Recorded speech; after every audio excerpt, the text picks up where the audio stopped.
Good morning, students. Let's continue lesson number 6, Bhakti Sufi tradition.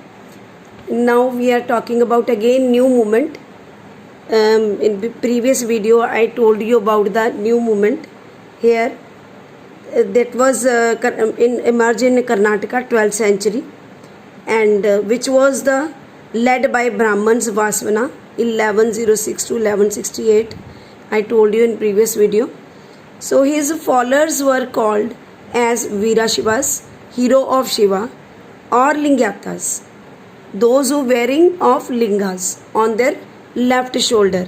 So Lingyatas believe that devotees will unite with Shiva after their death and will not return in this world.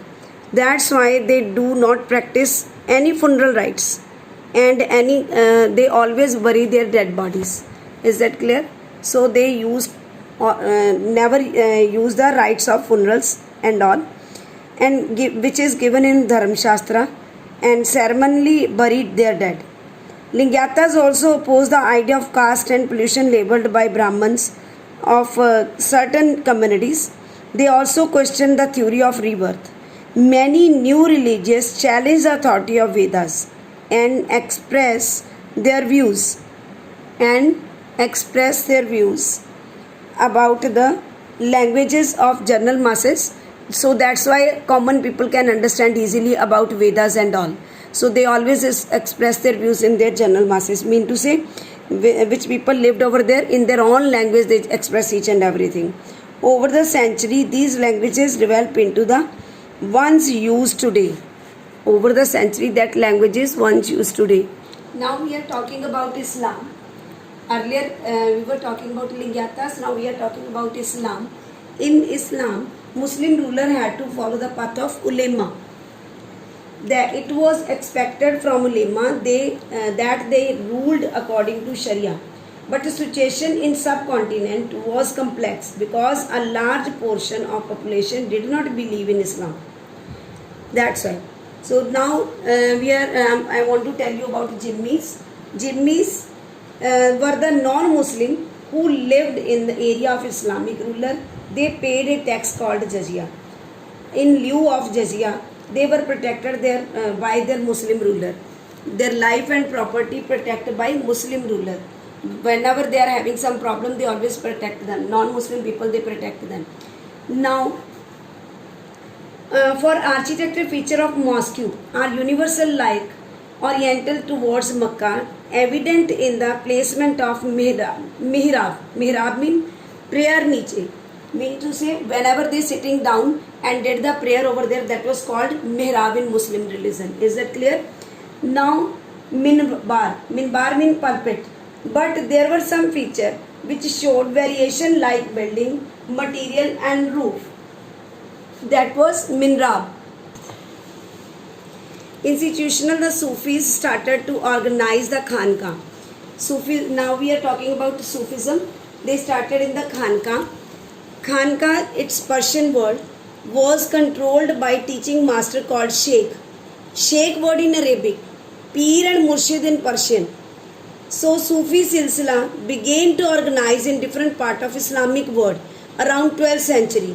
The term Silsila, it's a word which mean the link between master and disciple. Is that clear?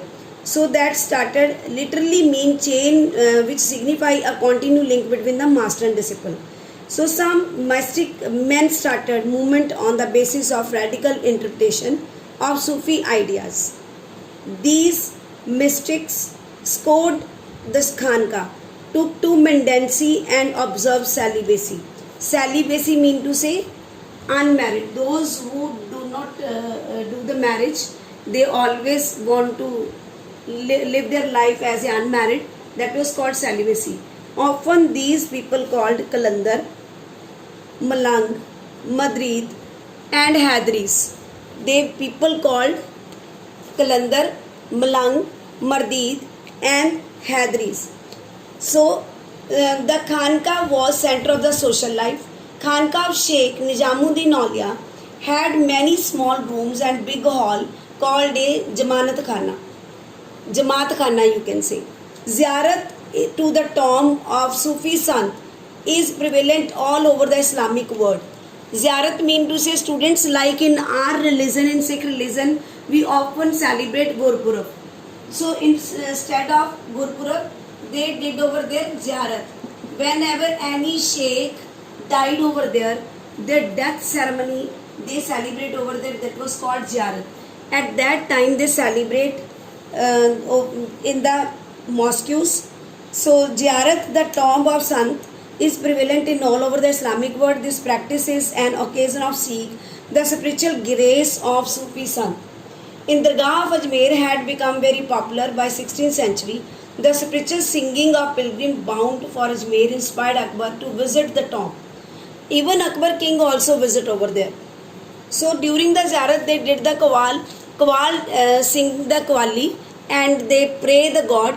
So students, today I told you about Sufism and new emerge movement like Lingyatas also, and lot many other religions like in Muslim having which kind of the functions and whose khanka and what the meaning of Ziyarat, who were people called Sheikh. I told you about each and everything. So please listen carefully this video. Try to make question answers. We will discuss these questions and any queries in Zoom class. If you are having any doubts, and Zoom class you can discuss with me. Okay, have a good day.